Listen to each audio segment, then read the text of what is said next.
السلام عليكم ورحمة الله وبركاته. إن شاء الله تعالى فيديو أمورات تهجيت يا وائس ندوسي خنا الرتي تكفرت وني لا لواء رجاتي وجه والقبتي رجان خير القرآن في حديث مالي أستاذ بلو كنت هند بني لما فرت مو قرتي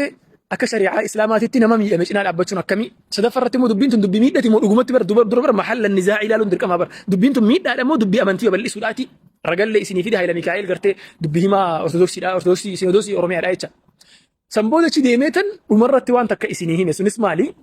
waa'ee gartee loojikali wanni kun hin fakkaatu maaliif jennaan kaleessa gaafa gartee abbootiin amantaa isaanii gariin gabbahanii waa'ee majlisa keenyaa laaqan nam tokko kanarraan tan nu cinaa dhaabbadhaa jedhu kun tokko kan gabbee nu cinaa dhaabbatiin agarre nuti nu cinaa dhaabbadhallee namni illee hin jiru isaan illee nu cinaa dhaabbadhallee hin jenne namuma keenyatu gartee dirqitti sin cinaa dhaabbannu malee jechaa jira malee kaarraan tan sin cinaa dhaabbannu malee tan kun nam tokko gabbahee namni nama sana waggazan jiru maaliif namni sana waggazan kun barsiisaa isaaniiti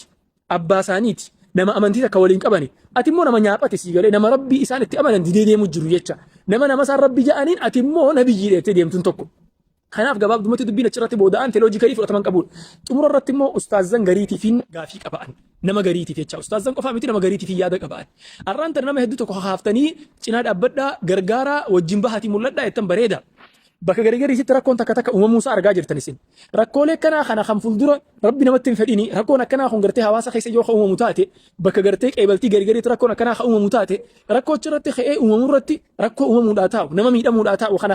rabbi duratti itti gaafatamu fudhachuudhaaf qophiidha isin cinaa dhaabbadhaa warra jettaniin kana rabbi duratti itti gaafatamu fudhachuudhaaf qophiidha isin rabbi duratti itti gaafatamu san fudhachuudhaaf itti gaafatama dhiiga namaa itti gaafatama fayyaa namaa itti gaafatama qaama namaa san fudhachuudhaaf rabbi duratti qophii taanaa waa takka rakkoon qabu san fuulduratti deemtan isin rakkoon qabu dhiisi xumura irratti hordoftoota amantaa ortodoksiitii waan takkan jechuu barbaadan an akka nama tokkootti obboleessi keessan gartee Mu'aaz Naziif wannin dhaamsa tokko isinii dhaamuu barbaadu awwannin isiniin jaalladhu an dubbii kana keessa seenee maareen akkas ta'uu qabaa sinodoosiin akkana ta'uun sinodoosii tiyyaa miti tun nan naqatu kun dhimma an itti gaafatamu sinodoosiin dhimma kan keeti dhimma gartee nama si waliin jiruuti mana dhimma kiyyaa miti kanaaf dhimma kiyyan ta'in irra sin rakkisu dhimmi kiyyammoo waan takka'an an akka mataa kiyyetti islaamummaa siin gahu dirqaman qaban osoo isin islaamummaa naa qabattanii gammachuu if qabuu hin danda'an hedduu na gammachiisan maaliif jennaan jallinarraa akka isin gartee haqatti naa baatanitti waan hin beekuuf ati immoo wanni ati barbaaddu akkanaan amantiisan si wajjin hordofu jecha kanaaf shari'aan islaamaa daangaa tokko nu jidduu keessa jecha قل يا أيها الكافرون لا أعبد ما تعبدون وأنا سنجبرت أنا سنجبروا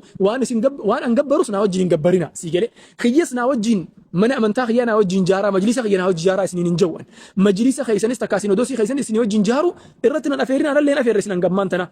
نمني دركم أنجرتي إسان الرت أفيرتني دي ما جرتنيس دابدا قرآن في حديث قبة دابدا ديما قرآن في حديث ما بكر أبتني لا لنجرتي جال لا في مورالي دامتي خلا والنجرو السلام عليكم ورحمة الله وبركاته نما حقك نما حق دبته حق سنين دنيا في آخرة ملك ربنا وهاتاسس السلام عليكم ورحمة الله وبركاته